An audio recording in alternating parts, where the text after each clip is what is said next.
Hi everyone! Welcome back to English Fab, where learning English is practical, useful, and fab.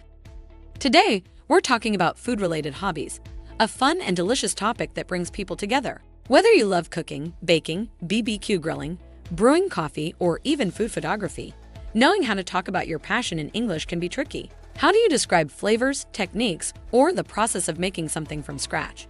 In this lesson, we'll go through a natural conversation about food hobbies, followed by key phrases, useful vocabulary, and practical tips to help you express yourself with confidence in English. If you find English difficult, don't worry. You can translate the subtitles into English and your own language like this. Check the description below for extra details. Are you ready? Let's get started.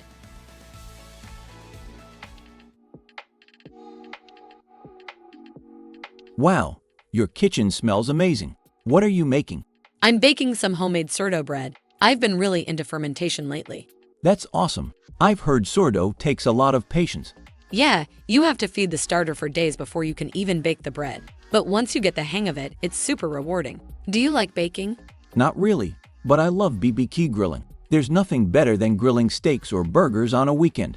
That sounds great. Do you have a favorite technique? I usually go for the low and slow method, especially for ribs. Smoking meat adds such a deep flavor. I'd love to learn that. I mostly cook indoors, but I enjoy trying different flavors. Have you ever tried mixology? A little. I've been experimenting with making cocktails at home. It's fun to try different combinations and learn about ingredients. That sounds fun. I've been doing a bit of wine tasting, trying to understand different flavors and pairings. That's cool. Do you have a favorite wine? I really like full-bodied reds, like Cabernet Sauvignon. They pair really well with grilled meats, by the way. Good to know. Speaking of pairing, I've been getting into brewing coffee lately. I just got a pour-over setup, and I love how it brings out different flavors. That's amazing. I love a good pour-over. Do you grind your own beans? Yeah, freshly ground coffee makes such a difference. I'm still learning about different roasts, though. You should try food photography. If you're making great coffee and cocktails, you might as well capture them beautifully. I've thought about it, but I don't know much about lighting and angles. It's all about natural light and composition. Start with your coffee setup. It's a great subject to practice on. That's a good idea. Maybe I'll start sharing my coffee creations online. You totally should.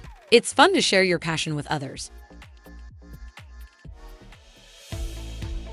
And that's a wrap for today's lesson on talking about food-related hobbies in English. We explored how to describe different food-related activities, from baking and BBQ grilling to coffee brewing and food photography. Being able to express your passion for food in English allows you to connect with others, share experiences, and even learn new techniques. Let's quickly review what we covered today.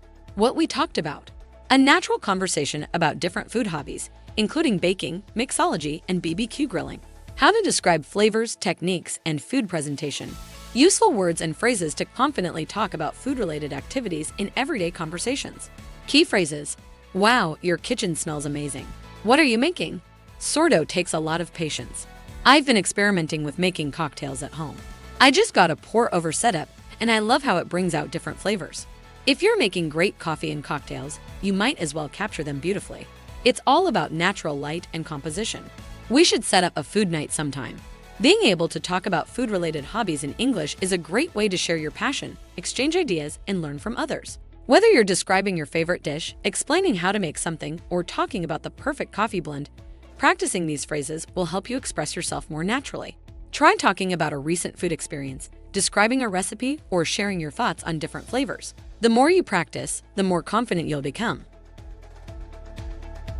Okay, thanks for watching today's lesson on English Fab. I hope you found these English tips useful and feel more confident. Remember, practice makes perfect, so try using these phrases in your daily conversations. If you enjoyed this video, don't forget to give it a thumbs up, share it with your friends, and subscribe for more Fab English lessons. Until next time, keep practicing and stay Fab.